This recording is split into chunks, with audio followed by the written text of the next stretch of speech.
Salut! Lui, c'est Loïc, et ça c'est moi, Maguelone.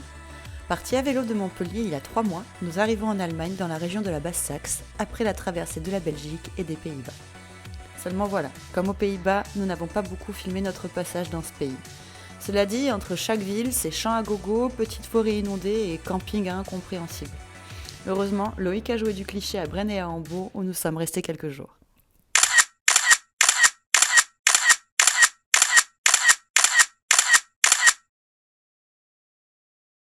On vient d'arriver au Danemark. On est dans un spot bivouac, c'est ça?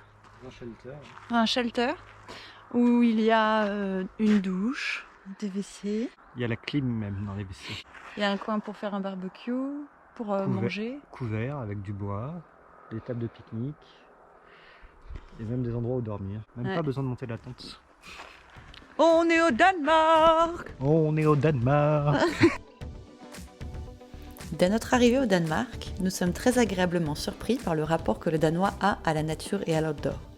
Au Danemark, il est interdit de faire du bivouac sauvage. Mais pourquoi le ferions-nous?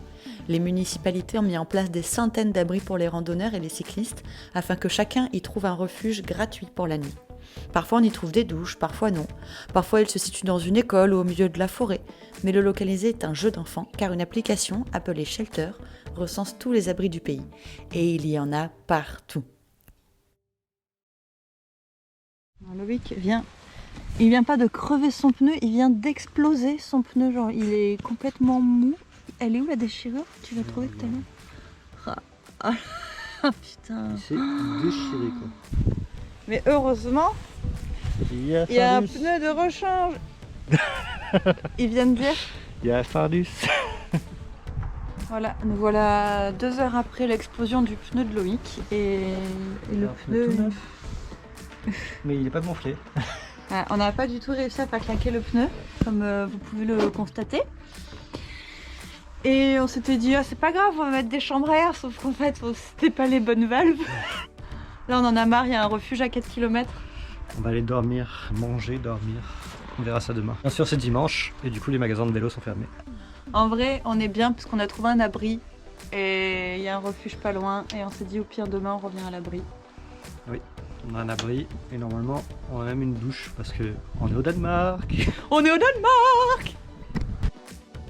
Bon, on n'a pas filmé les détails de cette petite mésaventure, mais en gros, après avoir marché sur 4 km, nous sommes arrivés au refuge. Heureusement, les propriétaires étaient présents et possédaient un compresseur. Nous avons donc pu regonfler le pneu de Loïc en 30 secondes. Nous profitons maintenant de belles routes goudronnées, quasiment désertes, où les rares conducteurs qui nous croisent font preuve de bienveillance.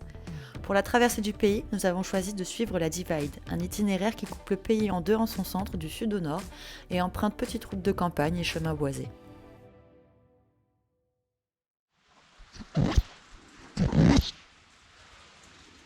Il pleut, mais on s'est trouvé un abri où on a pu mettre toutes nos affaires au sec. J'ai très peu de vêtements qui sont pas pendus. Nous avons roulé quelques heures sous le soleil, puis la pluie ne nous a pas quittés durant 3 jours.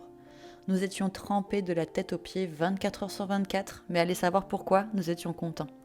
Peut-être était-ce parce que nous nous rapprochions de plus en plus de notre but, ou était-ce la gentillesse des Danois qui nous réchauffait le cœur, ou tout simplement parce qu'on était au Danemark. On est au Danemark, on est au Danemark, on est au Danemark.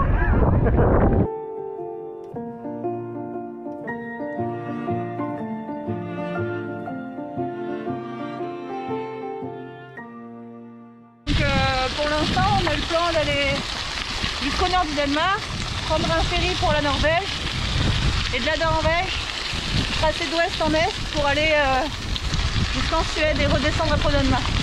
On risque de ne pas avoir trop froid tant qu'on passe pas par les montagnes. Sauf que nous, on veut passer par les montagnes. Voilà, donc on verra. C'est donc avec ce plan en tête que nous prenons la direction de Hirtshals où nous attend notre ferry. La côte n'est plus très loin, mais quelques surprises nous attendent encore sur la route. Mais ça, je vous le réserve pour une autre fois. Merci à vous d'avoir regardé cette vidéo. Si elle vous a plu, vous pouvez mettre un like, commenter ou bien vous abonner. Merci et à bientôt pour de nouvelles aventures.